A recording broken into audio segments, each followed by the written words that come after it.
Shera. 15-year-old Hope Rippey, and 3 other girls admitted to torturing 12-year-old Shera. Shera was repeatedly beaten and sodomized for hours. I just can't imagine what she went through. Today in a Dr. Phil exclusive. People just can't wrap their head around that 4 teenage girls could do something so evil. A twisted story of jealousy and violence. You know what they did to your sister. They stab her, they smash her face in, they beat her head in with a tire iron. Well, that's not all they did. She was alive when they set her on fire.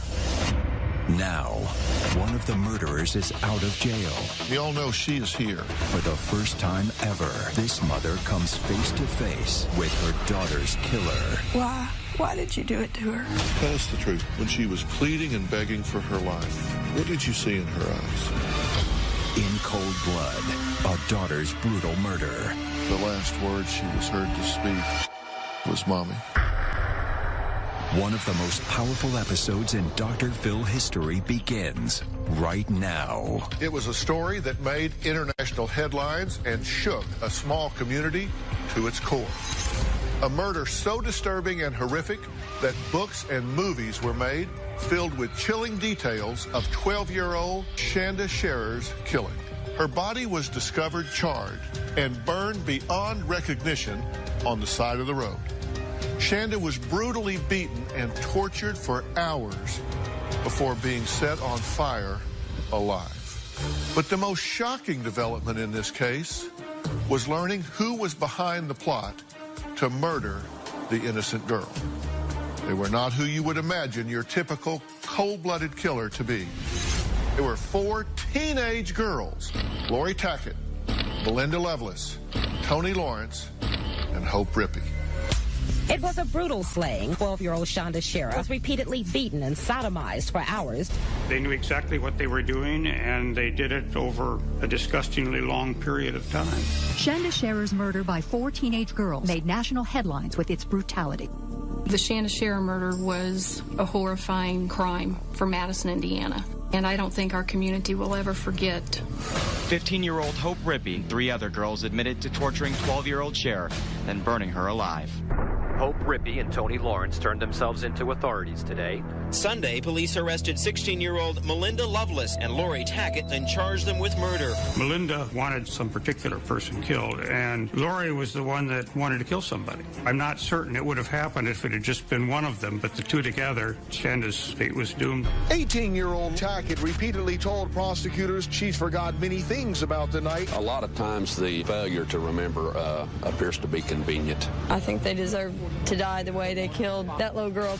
They kept Shanda confined in the trunk of a vehicle. They would stop at various times and would torture her. There was also testimony that one of the girls would keep her foot on the gas pedal and rev the engine to subdue the noises that Shanda would make during her torturing. Indiana State Police have confiscated the car of one of the girls. Today, they began examining it for evidence. The 18-year-old Loveless planned the murder of 12-year-old Shanda Shera to punish Shera for stealing her lesbian girlfriend. She was burned alive in this field. Her body was drawn up in what's called the pugilistic posture, which is typical of persons that die in fire. They draw up like a boxer. Based on the investigation, after they got Shanda's out of the trunk and laid her down here, Hope Rippey poured the gas, and Lori Tackett set her on fire. They then went up this road, turned around, and came back and saw that the body was still visible. So there was still a little gas left, and Melinda poured the rest of it on Shanda and set her on fire again, and Shanda was still alive at that point. With 4 teenage girls in custody, there were suddenly more questions than answers. Lori, do you regret doing any of it? Why would they want little Shanda dead? What led them to commit such a heinous, vicious crime and murder the innocent little girl who was the light of her mother Jackie's eye? I kept thinking that I wanted my baby back, but I'll never get her back. I want to know about Shanda. Tell me about her. Well, she was delightful. She was happy, and she was a typical little girl. Very athletic, in every sport, cheerleading, everything she could be in, she was in. Very tender-hearted. She was one of the type of children that if she just thought she upset you, she would immediately tear up and You know, she's very, very thoughtful and kind and considerate. Well, just the pictures I've seen, she seems so vibrant. She lived a full 12 years.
She really did. That was all she got. But in those 12 years, she lived a very full life. She loved life. And I know you were very, very proud of her. Oh, extremely proud of her. She was a wonderful, well, she was a true gift.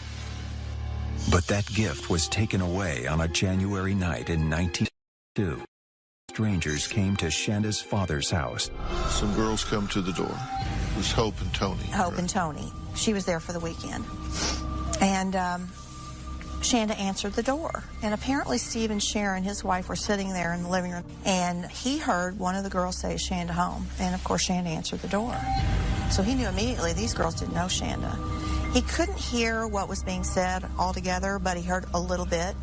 And from what I understand, when she closed the door, he questioned her about it, a little bit angry at her because he didn't feel she was being honest with him. Well, what we do know is that Melinda had a relationship with another girl, Amanda. And Melinda was very upset that Shanda had had a relationship with her and was out to get Shanda. And so these girls were in cahoots with Melinda. They get her out of the house some way. Yes. After Steve went to bed, they came back. And Melinda is under a blanket in the back seat. And Shanda left her purse and her coat on the kitchen table. She had no intention of leaving. She was going to the end of the driveway. Right. And when she got there, they put her in the car, and Melinda came up from behind and put a knife to her neck. And threatened her. Yes. At that point. And they took off. So off they go. These older girls with your 12-year-old daughter. Yes, and the thing that I have always thought was just unbelievable was that the only person that evening out of the 4 girls that knew Shanda was Melinda Lovelace. The other 3 girls had never met Shanda, had no reason to dislike her. Melinda had told them in the very beginning of the evening that she was going to kill Shanda that night. And they knew that that's what the evening was going to be, and they continued to go with her. You took her to a place called Witch's Castle. It's an old house that, I don't know if it burnt down or what, but there's like a stone fireplace that still stands, and it is a little creepy looking, you know, in the middle of the night. What do you know about what happened when she was there? They took her there and took off most of her clothes, wanted her, threatened to cut off her hair, told her they were going to throw her in a dungeon that was there or something, where there were bones from dead bodies. I can't even imagine how frightened she was. There's just no way for me to even begin to know. Apparently there were some cars that went by. They said they were afraid somebody would see them, so they decided to leave there. So they then take her to another location. They take Shanda to a place called the Burn Pile. It's behind Lori Tackett's house. From what I understand at this point, they take Shanda out of the car, and her hands and her feet are tied. She had had braces put on just several weeks before this. And Melinda gets in front of her, and Shanda's on her knees. And Melinda takes her knee and just crams it up in her face several times. So she's bleeding profusely from the face and the mouth. They stab her in her feet, the bottom of her feet, and in her legs. At one point, Lori and Melinda take a rope, it's on her neck, and each of them pull it until she is no longer conscious.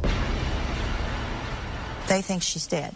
What they didn't know was that Shanda was still clinging to life in the trunk of the car. Shanda's night of torture had just begun. They all then get in the car and they go up to Lori's house, and they go in Lori's room. They're talking, but they think Shanda's dead. And then there's a noise, and the dog begins to bark. And it's Shanda, and she's in the trunk, and she's trying to get out. So Lori says, I'll take care of this, and she goes out by herself. Lori at one point took a tire iron, and she hit Shanda in the head so that she would not make any more noise. They talk and decide that, you know, they have a real problem here because Shanda's not dead. So they've got to kill her. They've got to do whatever they have to do to make her die. So Hope and Tony say they don't want to go with them. They're tired. They're going to stay and take a nap. And Lori and Melinda leave. Hope and Tony are at the Tackett house for 4 hours with the Tackett's parents and did nothing at all. Didn't call authorities? Nope. Tackett's parents came to the door and said, you know, where's Lori? Well, she's just out riding with Melinda. Didn't do a thing. And there were several chances before this for them to have stopped this, any one of them, and they didn't do it. They're gone for 4 hours. And during this time, Lori wanted to throw her in a creek, and Melinda said no, and they just did all kinds of things to try and kill her. But Shanda would not die. She just would not die. No matter what they did to her, she would not die. And so they go back to the house because it's starting to get light. They tell them, we've got to get rid of her. We've got to do something. Coming up. She was alive when they set her on fire. What could make 4 young girls want to kill? And later, for the first time, Shanda's mother comes face to face with one of the killers. She is here. You do want to speak to her, true? when In Cold Blood, a daughter's brutal murder continues. We now return to In Cold Blood, a daughter's brutal murder. Shanda Scherer was just 12 years old when she was lured from her father's house in the middle of a January night and savagely beaten and tortured by 4 teenage girls. 3 of them had never met Shanda before the night they viciously attacked her. The girls reportedly stabbed her, smashed her in the head with a tire iron, and choked her unconscious. But Shanda wouldn't give up. She was still clinging to life, trapped in the trunk of the car. Hope says somebody told her that if you want to get rid of a body, you need to burn it. And they, in their immaturity, actually believed if they burned the body and the knife, that it would just totally disintegrate. So they all leave and they go to a gas station. And they get a liter bottle of Pepsi and they fill it up with gasoline. While they're at this gas station, Shanda's in that trunk making so much noise that they have to move the car because they don't want the attendant to hear her back there. Now, she's been tortured for almost 10 hours at this point with a tire iron. She's been stabbed, she's been strangled, she's been beaten, and she's in the trunk. So they leave there with the gas, and they take her to a gravel road, and it's like a big field, an empty field. Very, very close to where they laid her body was very dense forest. Why they laid her right on the side of the road, I have no idea. I think that kind of shows their immaturity as well, but they wrapped her in a blanket of some sort, and they laid her on the side of the road, and Hope Rippey took the gasoline and poured it on her body, and Lori Tackett took a match and knelt down and set her on fire. They all got in the car and they left, and Melinda looked back and said, she's not burning enough, and they went back and they set her on fire a second time. Her cause of death was smoke inhalation because she was alive when they set her on fire. How do you feel about knowing these were her last hours? I just don't know that I could describe how I feel about it. I've always prayed that, you know, God took over and kept her safe and didn't let her feel the pain. I feel bad that I couldn't be there and save her and help her. I just can't imagine what she went through. It sounds like she fought so very hard to live. She did. She did. She would have lived through everything had it not been for them setting her on fire. I had to know for myself everything that happened, and I had the coroner come to the hospital, and I had him explain the whole exam to me. And she had, in fact, been molested with a blunt instrument, and the only blunt instrument that was in that car that night was the tire iron. And he said that had they not set her on fire, she could have lived. She would have had to have a colostomy, but after a time, that could have been reversed. But after everything they did to her, she still would have lived. So, I mean, there were horrible things that happened to her. I mean, unspeakable things. So they sodomized her with a tire iron. They certainly did. Your baby. They did. I'm so sorry. People just can't wrap their head around that 4 teenage girls could do something so violent, so evil, so terrible to someone they don't even know. Every one of them had said at one point or another that there got to be a point in the evening where they didn't ask for help because they knew how much trouble they'd be in. So it wasn't about Shanda anymore. It wasn't about how you could save a child's life. It was about how much trouble they were going to be in if they had said stop. I understand that the testimony was that the last word she was heard to speak was Mommy. We have another daughter. I do. And Paige. Paige. She's here. She is here. And I'm going to ask her to join us now. And I know that this has hit her very, very hard. It has. Shanda's sister, Paige, she is 7 years older than Shanda. She has never really dealt with Shanda's death. I'm angry at those girls. because they don't understand what they did to our family. There's nothing natural about burying your child. There's no word to describe what this does to you. To watch that casket go in the ground. There are times I'll look at her picture and it is like a knife just going through my gut. It's like, God, how she died, and she's really gone. There were so many times that I just didn't want to live. I cried a lot, and I stood in front of the mirror with a handful of pills a lot and tried to talk myself into taking my life. For about 2 or 3 months after her death, I literally could not sleep. I was afraid if I shut my eyes, I would see her burning. I did things to take away any kind of pain. I would do whatever it took for the pain to go away. I just miss her. I miss growing up with her, and now that I'm older, I miss what we would have had. It always feels fresh. I think because she's remained such a part of my heart and in my life, and I'm always going to be her mother, and she's always going to be my baby. That never ends. That never goes away. I admire you both so much. Since I have studied this situation, it has haunted me every day. Tell me what you say to yourself in your most private moments about this. I'm very closed. I'm a very closed-off person. So I talk to her at night and just tell her I love her. Does that help? It does, because it's the hardest thing for me is that I feel sometimes that I'm forgetting her because it was so long ago and she was so young. And that is what I have a big problem with, is that I don't want to forget her, but as time goes on, you do. You wish you had a do-over, don't you? Yeah. I wish I had one more time that I could have just said I love you. And you've heard all the testimony. Yes. You know what they did to your sister. Yes.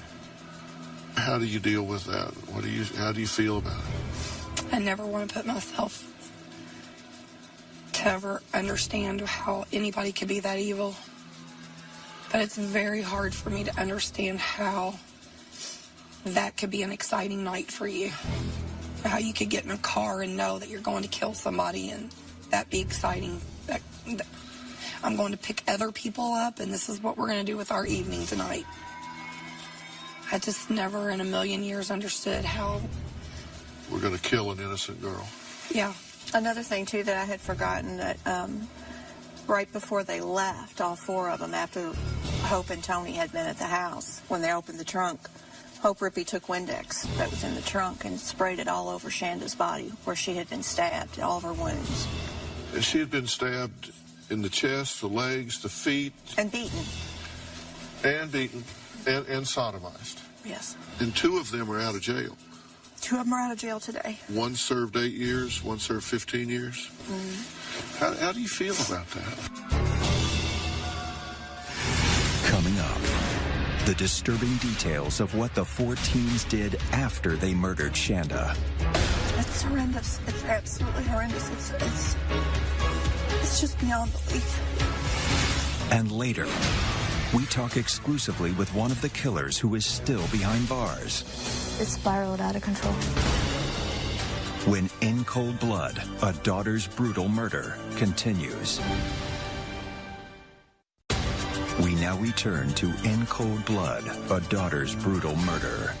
12-year-old Shanda Scherer was savagely beaten, tortured, and strangled before being set on fire while still alive and left for dead on the side of the road. What the 4 teenagers did after the brutal slaying still haunts Shanda's family.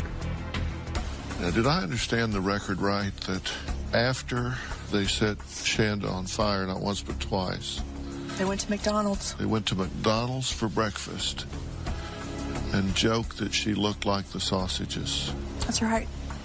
It's horrendous. It's absolutely horrendous. It's just beyond belief. And 2 of them are out of jail. 2 of them are out of jail today. How do you feel about that? I don't feel good about that. I have tried so hard to deal with Shanda's death with a little bit of dignity, because I'm Shanda's voice now. There's nobody left to speak for her. And the only thing that I've ever asked is for these girls to serve their sentence. And the only one that has is Lori Tackett. She's never once asked for an appeal or asked to get out early. But the others did everything. I mean, Melinda just recently exhausted all her appeals. Hope Rippey went back and back and back until she actually got a judge to completely resentence her, and she shaved 15 years off of her sentence. There was only one thing they could do to show their remorse, and they couldn't even do that. So I don't feel good about that at all. And the reason that Hope Rippey was let out early, apparently, from the testimony that I listened to, and from what the judge said, is that because she was a model prisoner. You're supposed to be a model prisoner when you're in prison. That's what you're supposed to do. It's not like you're supposed to be rewarded for that. She could have at least served her sentence. You know, I often wonder if one of these days these girls have children and they think about someone doing that to their child. I would hope that they never have children. Oh, I know several of them have had children. I know Tony has children. I don't know if Hope has. Well, 8 years ago, Lori gave a statement to a crime library reporter who was asking her why someone would kill. And here's what she said. She said, quote, "Let's say, for instance, I know a couple of people who kill simply for the fear that they see in their victims' eyes and for the sight of the blood on their bodies. My opinion is they do it to feel superior or high on the victim's fear, and they're thirsty for the spill of blood." Yeah. What do you think about that? Is she talking about herself there? Yes. She testified at one of the hearings that she knew it was her destiny. She had always known it was her destiny to murder someone and to spend the rest of her life in prison. Now, you know, we're talking about Lori Tackett. That was her statement, and she's currently serving the remainder of her 60 years at Indiana Women's Prison. Now, in her first interview, she talks about what she says her involvement was the night that Shanda was murdered. Will y'all look at this with me? Certainly. And then we'll talk about it? Okay, let's take a look. I didn't know Shanda at all. I didn't go into that evening knowing anything was going to happen, wanting anything to happen, expecting. I didn't. Peer pressure. That's all it was. It spiraled out of control way too fast. It's something that should have never happened. If I knew then what I know now, I would have never have been there. I would have stopped everything from happening, and I would have never let Shanda be picked up in the first place. I do want Shanda's mother to know how much I regret my actions and what happened. I feel how hard it must be for a mother. Just the pain that I've caused a mother, I mean, is painful for me to know that I've done that to someone, and that I've hurt lives that never had to be hurt. I don't feel like I will ever be free from what happened. I live with it every day. It seems like the older I get, the harder it is for me to deal with it. Every January, I relive pretty much what happened, and it's just extremely hard. I really don't honestly believe that I will ever be able to move on.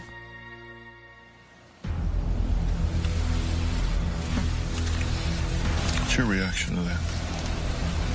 Good. Good in what way? That she's suffering? Yes, that she'll never be able to move on, and I hope every January breaks her more and more down the older she gets. Coming up, Hope Rippey speaks out about getting set free. Let's hear why Hope says she deserved her early release from prison. And later, Shanda's family goes face to face with Hope Rippey for the first time, when in cold blood, a daughter's brutal murder continues. Alexandra and Brandon, two of Dr. Phil's most famous guests, come together for the most important hour of television this year. The intervention is about to begin. Tuesday. I'm seriously about to start swinging. We now return to In Cold Blood, a daughter's brutal murder. 12-year-old Shanda Sher was beaten, tortured, and set on fire alive by 4 teenage girls. Lori Tackett didn't even know the sweet girl with the big smile. Police say she just wanted to kill somebody, but that's not what Lori says. I didn't know Shanda at all. I didn't go into that evening knowing anything was going to happen, wanting anything to happen, expecting. I didn't. Peer pressure. That's all it was.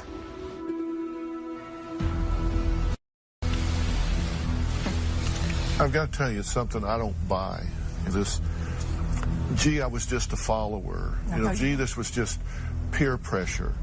That is absolutely, unequivocally crap to me. You cannot tell me that these girls were not bought into this and pursuing it with vigor. They had opportunities. They had hours away to step away and say, look, there's a girl that's hurt. We need to save her life. I've made a bad decision. I'm not going to make it worse. Come on. I mean, that's offensive to me. One of the other girls is Hope. She came to the door and lured Shanda out. So you talk about premeditation. Melinda says on the way over, testimony says, Melinda says on the way over, we're going to kill this girl. So Hope says, I'm it. I'll go to the door. She goes to the door and lures her out, brings her to the car, puts her in the front seat, closes the door. Melinda pops up with a knife under a blanket, puts it in her throat. Okay, now, obviously, Hope knows this because this is all coordinated, right? Well, yes. It's so bad that when they're beating her and taunting her with a knife, she takes her Mickey Mouse watch. That's exactly right. I mean, come on. Melinda Lovelace still has one of Shanda's rings that she wears in prison, and the prison won't give it back. And she says that she's married and then to Hope admits that she douses her with gas? Yes. And she's out walking the streets. She is out walking the street. Let's hear why Hope says she deserved her early release from prison. Take a look at this. Even though Shanda's mother didn't want me to be released, I felt like I wanted to give the judge the opportunity to see what I had done. I was sentenced for punishment, and I was sentenced for rehabilitation.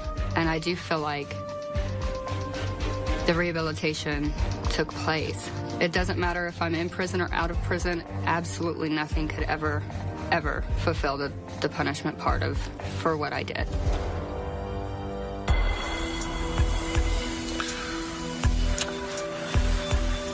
She should still be there. Yes. And y'all know she is here. Yes. I have not met her yet. I plan to do that. And you want to talk to her. And I would if I were you. I mean, I totally get that. But you do want to speak to her, true? Coming up, in her own words, Hope Rippey gives an eyewitness account of the killing. I was the first person that poured the gasoline on Shanda.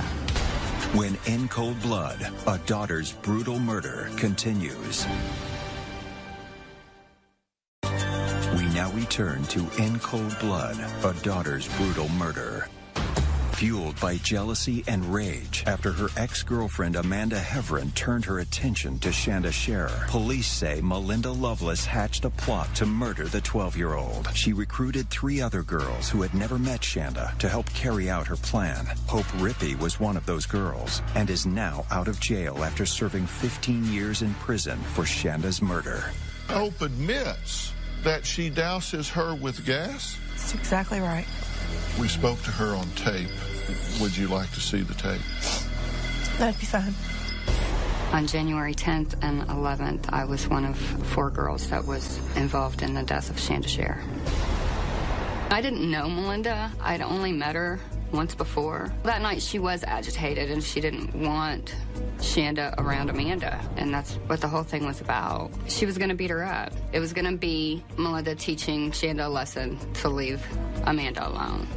That night I was the one that was driving us to Shanda's house. Tony and I went up to Shanda's door to ask her if she wanted to come with us. When Melinda came out of the back seat is when she had the knife with her, and she started threatening Shanda. We drove to the witch's castle, and we all went up into the little rock shelter. Melinda was more taunting her, and I was being a bully too. I was laughing at her, making remarks about the situation. I bet you're going to leave Amanda alone now. Laurie wanted to leave because there were cars driving by. We drove right past where Laurie lives to a wooded area, and that's where Melinda and Shanda fought. Laurie was goading Melinda on and encouraging her anger. Laurie just wanted to see a fight. I mean, it just was out of control. Melinda was going after Shanda with the knife, and I didn't see her cut Shanda with it or, stab at her or anything like that, but she was holding it up to her, threatening her with it. Melinda or Laurie yelled at me to get out and open the trunk. When I got out of the car, Shanda was unconscious. That's pretty much when I started to freak out. I thought, Melinda and Laurie have definitely crossed the line that there was no coming back. I drove us to Laurie's house. Tony and I got out, and Melinda and Laurie left. They didn't tell us what they were going to do, so we just went in Laurie's room.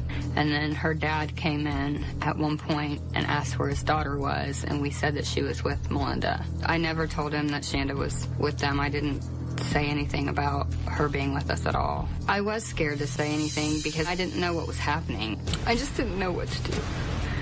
I didn't know how to stop it. I know that it's selfish and I know that it's wrong, but I didn't want to make them angry with us. I just didn't know. I don't know exactly what time it was when they left, but it was daytime when they came back, so it was hours. We just laid there and went to sleep. When Melinda and Laurie came back to the house, they told us that they had killed Shanda. When Shanda was in the trunk, she had blood on her face, on her body, her hair. I mean, she was tortured. She was beaten badly. We kind of figured that she was dead. It just was decided that we were going to burn her body to get rid of it. We drove to the gas station. We purchased a 2-liter of Coke. The Coke was poured out and gasoline was put in the 2-liter. We drove out into the country. We all thought that it was nowhere. We were stupid. We didn't think there would be anything there for anybody to find. We were dumb. It's not like we knew what we were doing. Laurie opened the trunk and Shanda was in there, and Laurie kept yelling at us to help her, and Tony was like, I'm not getting back out of the car. And I said I didn't want to help her. I was like, I'm not going to help you.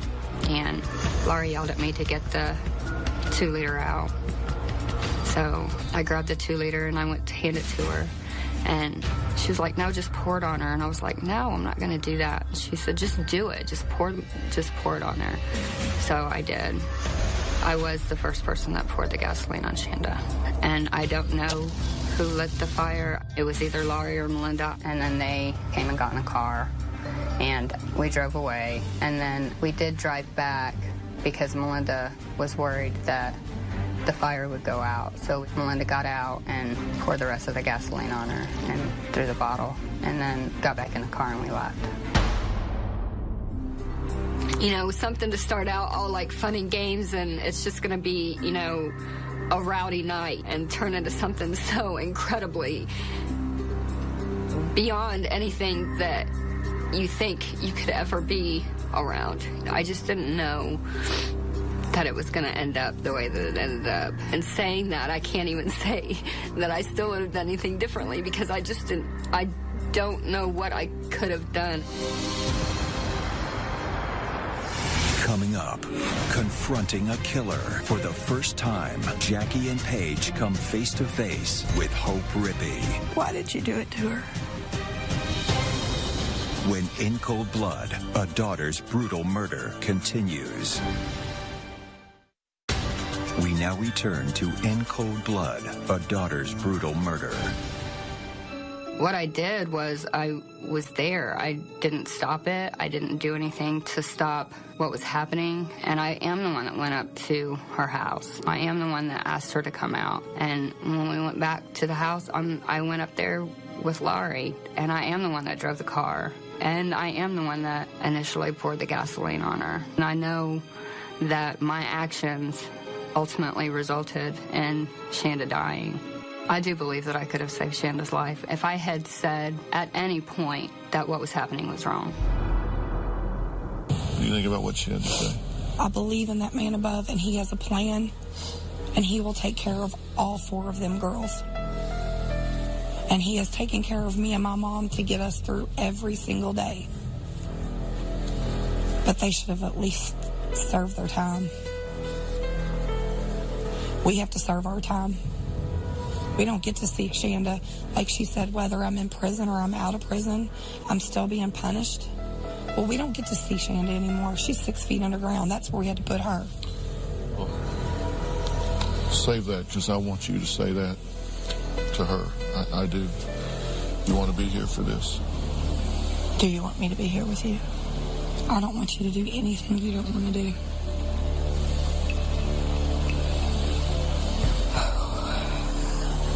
I'm not going to leave her out here by herself. I'm just not going to do it. I just pray I can be dignified. Because I never want to shame Shanda's name. Well, understand, I'm going to keep this safe. I'm going to keep honest and candid conversation. But now, look at me here. Forget about these cameras. Forget about the moment. I want you to do what feels right in your heart. There is no pressure here. None whatsoever. It's for you to do what feels right. I'll stay with Paige.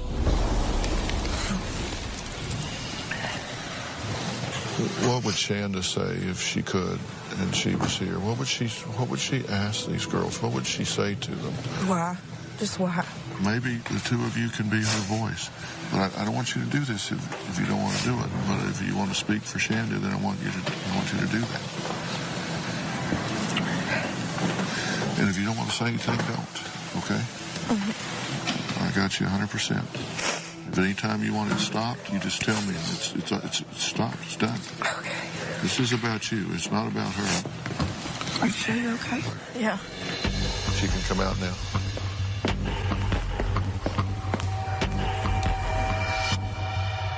Stay tuned for scenes from Monday's dramatic conclusion. A mother comes face to face with her daughter's killer. Monday, the woman Shanda Sher was killed over finally speaks out. Her parents say that you are a predator. Did you have a sexual relationship with her? Then, what would you do? If any time you want it stopped, you just tell me and it stops. What would you say? She can come out now. If you were face to face with one of the women who murdered your 12-year-old daughter. Why? Why did you do it to her? You doused her with gasoline. While she was begging for my mom. Tell me how somebody does that. And a tearful request. That's the only thing I ask of you. As this mother and daughter lash out at Shanda's killer. You're sick.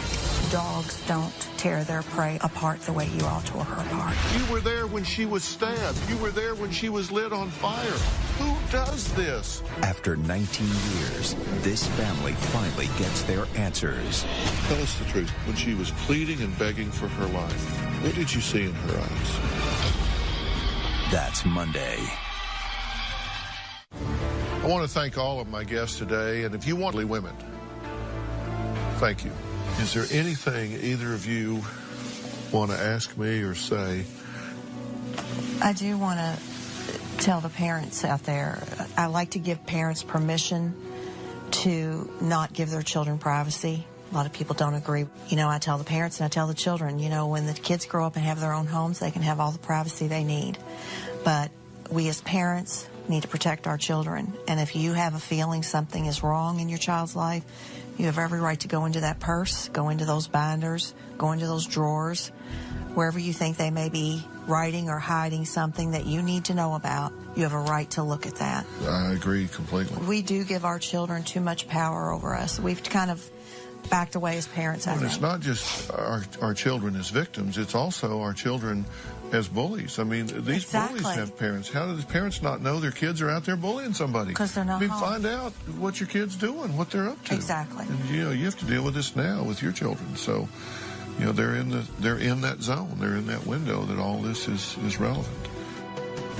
I'm proud to know both of you. Thank you so much. And that we use this to impact Thank you. other people's lives.